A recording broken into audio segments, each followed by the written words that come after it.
Really good team win tonight. 30 assists and 12 turnovers is obviously big time. Steve just told me before I came up here that 26 was the number, I believe, in 2016. So we end up beating that number. So it just shows that the guys were sharing the ball. They were making shots. We hit 13 threes, and regardless of the opponent, whoever the opponent is, regardless, winning is hard. I don't know if people understand what goes into just having a chance to win. You put the work in. These guys have been working and working since the summer, just to have the opportunity to win. And when they see their work come to light, obviously Mike Dawson's been shooting the heck out of the ball, but a month ago, he couldn't make a three. But he put the work in, and now he's probably made, I don't know, 20, 25 in 3 games. So it's always good to see your work show, and I think these guys are trending in the right direction as far as that concerns. Good questions. That team, you look at the score, okay, good dominating performance for you, but you look at how they play, that wasn't a team that was reflective of their record. It's funny you say that. That's one I've been sharing with the team, right? Their coach, I don't know if you guys know this, I coached him. I coached him for 4 years when I was assistant at Cleveland State, and that's how the game kind of happened. And he played that way.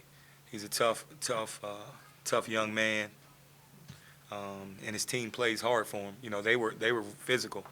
I don't think the tape did it justice how physical they were.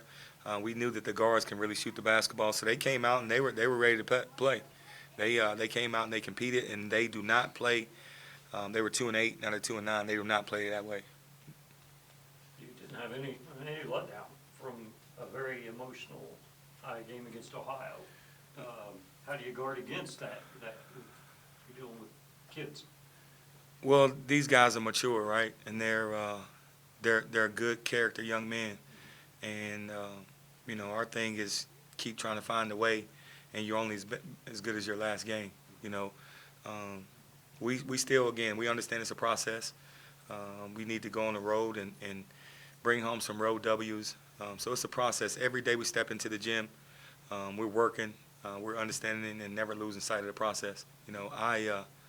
Me personally, when I dream and when I pray big. I envision this place being sold out. That's what I want. I want the Henderson Center to be the destination. And if you missed a game in the Henderson Center, I want people to feel like they missed out on something, regardless of what's going on. So, again, when you have a vision and when you have dreams, as well as these guys do, you come in and you enjoy the process and you enjoy putting in the work. So we're going to keep growing. We're going to keep building until this place is full, until people, when they don't show up, they felt they missed out. Very good. Really quick, just you mentioned the 13 three-pointers, and it felt like that. I think the game was around 10-8. Wesleyan was up for a second, and then inside out started really getting going. Nate started hitting some guys, working the ball high post and then getting it out to the open shooters.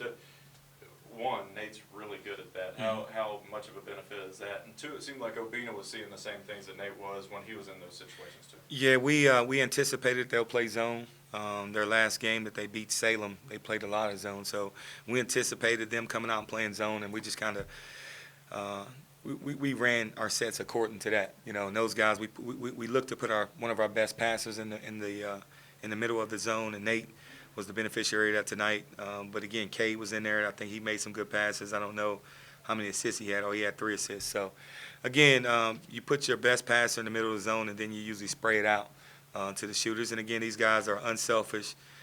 They play for one another, and I think it's starting to show.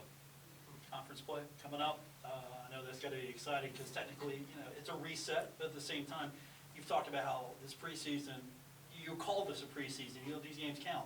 You're getting ready for conference, so what are you excited for to see out of your teams to take that next step? Well, again, just doing all the things it takes to win, right? Sharing the basketball, being tough mentally and physically.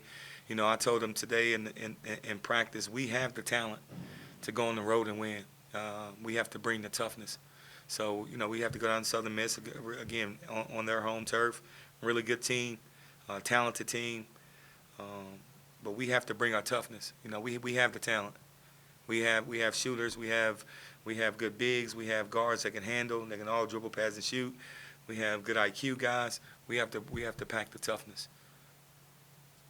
Anything further for Coach? Feel the earthquake today? I did. I was walking up to work out my pregame ritual, and I thought the building was falling. I didn't know what happened. I stopped and started looking around, right? And I looked in the practice in the Skags in the gym, and one of the women, she was in there shooting. I looked. I was like, well, the music wasn't that loud.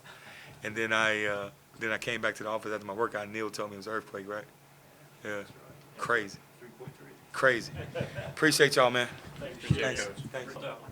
Good. Yeah, that was good. We played really well team ball. I mean, that's 30 assists, 12 turnovers. That's really impressive. 10 assists, 1 turnover. That's super impressive as a point guard, you know. So I think we played really well team ball and didn't let them – they were a little physical, didn't let their physicality get to us.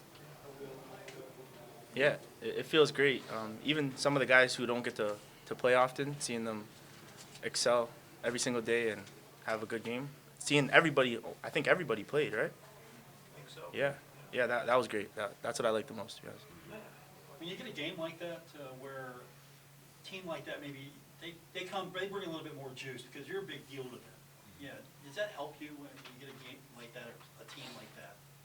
Yeah, I think that's something that we always kind of keep in our minds, just knowing that they're going to give us their best. You know, RT was doing the scout, and he said it's kind of like this is their Super Bowl. You know, they come excited for this game, prepared, and they're going to play their hearts out, and we just have to match that and, you know, treat it like another game. It's another college basketball game, and I felt like we treated it that way. So. Yeah, their record and how they play don't match at all. They play way harder than what their record says. So yeah, that was definitely something we noticed. Well, for both of you guys too. I mean, 48 hours ago, y'all were on the court finishing up another one. How'd the legs feel with that quick of a turnout, especially after an emotional game against Ohio? Yeah, I felt pretty good, a little tired. I mean, yesterday, Corny, he does good with kind of managing us. So, you know, if you played big minutes on, was it Saturday? Big minutes on Saturday. Yesterday we came in, we watched film, stretched, did a little feel-good lift, and then got some rehab. That's about it. Got some shots up if you want, but nothing crazy. So kind of just rested yesterday, and then, you know, this is preparing us for conference too, because that's how conference will be Thursday, Saturday. So, Yeah, just to add to that, yeah, like Nate said, Corny did a good job of just having us have an easier day yesterday. So we did a good job of, when he let us go, taking care of our bodies. And Yeah, that's my next question about the conference play coming up now. Feel good about going into that? Yeah, I'm confident. I mean, it's same teams in the conference, but everyone has brand new players. I mean, same here, but I feel like we're trending in the right direction, and we just gotta kind of like shift our mindset to realize that all these games are the ones that really, really matter for our record. So. Sure. What do you think? yeah, I think we grow every single day. Like 1 through 16, I see improvement in all of us each and every day. So I'm excited for it. Of all teams, Southern Miss. It's, yeah, you laugh about that. It's kind of ironic. Yeah, it's kind of funny. It is, isn't it? And you've been around a while, so yeah, what do these conference games mean to you that maybe you can share with the rest of the team? I think it's just a new level of intensity. You know, every game counts towards getting a good seed in the postseason tournament. So I mean, every game matters. You lose 1 or 2 games that you shouldn't lose, that really hurts you in the end. That drops you from, you know, getting a potential 3 seed down to an 8 seed. You know, so it's kind of just the intensity that comes with every game. Even the year after year, all the teams, even the worst ones per se in conference by record, are always tough matchups. So just kind of preparing for that mentally and physically. What was your all's reaction on? I think both of y'all were off the floor at the time, but Caden gets up for that dunk. I already knew what you were gonna say before you said that. Yeah, that was crazy. That was Nasty. crazy. Yeah. No, did y'all know he had that at him before have y'all seen that before in practice or something? I knew he had bounced, but not like that though. Yeah. That was wild. All right, anything further for the players, guys? Yeah, did you feel the earthquake today? We did. Yeah. What'd you think? Yeah, we thought there was like a car drove in our house or something. Our whole house was shaking, but yeah. Exact same thing. Yeah. Looked it up online, saw it was a little earthquake. Crazy. Yeah. Thank you, gentlemen. Appreciate it. Yes, sir. Thank Thank you.